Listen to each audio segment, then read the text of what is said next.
மதுரையில் துணியால் மறைக்கப்பட்ட கால்வாயை மறைக்க கட்டப்பட்ட துணியை உடனடியாக அகற்ற உத்தரவிட்டேன் என்று முதலமைச்சர் ஸ்டாலின் அவர்கள் அறிக்கை வெளியிட்டிருக்கிறார். முக்கிய செய்தியாக நாம் பார்த்துக் கொண்டிருக்கிறோம். தொடர்ந்து இது தொடர்பான தகவல்களுடன் எமது செய்தியாளர் ரமேஷ் வழங்கிட நாம் கேட்கலாம். ரமேஷ், வணக்கம். இந்த கால்வாயை மறைக்க கட்டப்பட்ட துணி அப்படின்னு சொல்லப்படுறது தொடர்பா என்ன சூழல் அங்கு நீடிக்கிறது? முதல்வருடைய இந்த அறிக்கை எவ்வளவு முக்கியத்துவம் வாய்ந்தது? விவரங்கள் என்ன?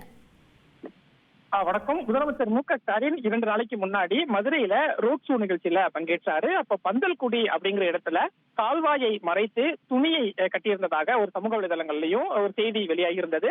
ஆனா அந்த செய்தி வெளியான உடனேயே நான் அகற்ற உத்தரவிட்டேன் அப்படின்னு சொன்ன முதலமைச்சர் அந்த இடத்தையும் நேர்ல சென்று ஆய்வை மேற்கொண்டேன் அப்படின்னு அறிக்கை வெளியிட்டிருக்காரு. குறிப்பா இந்த பொதுக்குழு நடந்து முடிந்தது சம்பந்தமா திமுக தொண்டர்களுக்கு திமுக தலைவரும் முதலமைச்சருமான மு.க.ஸ்டாலின் கடிதம் ஒன்று எழுதியிருக்காரு. அந்த கடிதத்துலதான் இந்த ரோட் ஷோ நிகழ்ச்சி சம்பந்தமாகவும் சில விஷயங்களை குறிப்பிட்டிருக்காரு. குறிப்பா மதுரையில ரோட் ஷோ நடந்த போது பந்தல்குடி என்னும் பகுதியை முதலமைச்சரான என் பார்வைக்கு படாதபடி கால்வாயை துணியை கட்டி மறைத்ததாக சமூக ஊடகங்கள்ல செய்தி வெளியானது.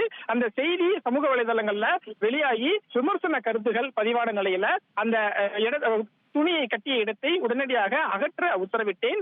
அது மட்டுமல்லாமல் அன்று மாலையே சம்பந்தப்பட்ட இடத்துக்கு நேரில் சென்று அதிகாரிகளோடு பார்வையிட்டு கால்வாயை தூய்மைப்படுத்தும் பணியையும் மேற்கொண்டேன். அது மட்டுமல்லாமல் அந்த கால்வாயை சுத்தப்படுத்தும் பணி தொடர்பான அறிக்கையையும் உடனடியாக வழங்கும்படி அதிகாரிகளுக்கு உத்தரவிட்டிருக்கிறேன் அப்படின்னு சொல்லியிருக்கக்கூடிய முதலமைச்சர் மு.க.ஸ்டாலின் துணி மறைப்பு கட்டி உண்மை நிலையை உலக தலைவர்களின் கண்களில் இருந்து மறைக்கும் பாஜக மாடல் இதுவல்ல, திமுக என்பது திராவிட மாடல் அரசு. எனவே எந்த நடவடிக்கையாக இருந்தாலும் அதை உடனடியாக சரி செய்வோம் அப்படின்னு அந்த அறிக்கையில முதலமைச்சர் குறிப்பிட்டிருக்காரு.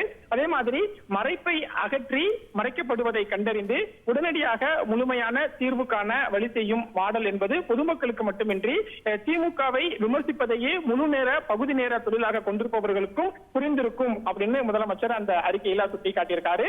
அதே மாதிரி மதுரையில சகோதரர் அழகிரியையும் முதலமைச்சர் மு.க.ஸ்டாலின் சந்திச்சு பேசினாரு.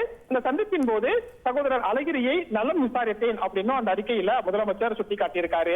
மேலும் 2026 சட்டமன்ற தேர்தலில் திமுக மாபெரும் வெற்றி பெற வேண்டும், 7வது முறையாக ஆட்சி அமைக்க வேண்டும், அதற்கு திமுக தொண்டர்கள் பணியாற்ற வேண்டும் அப்படின்னு அந்த தொண்டர்களுக்கு இருக்கக்கூடிய கடிதத்தில் முதலமைச்சர் சுட்டிக்காட்டியிருக்காரு. தகவல்களுக்கு நன்றி ரமேஷ். செய்திகளை உடனுக்குடன் தெரிந்து கொள்ள உடனே சப்ஸ்கிரைப் பண்ணுங்க.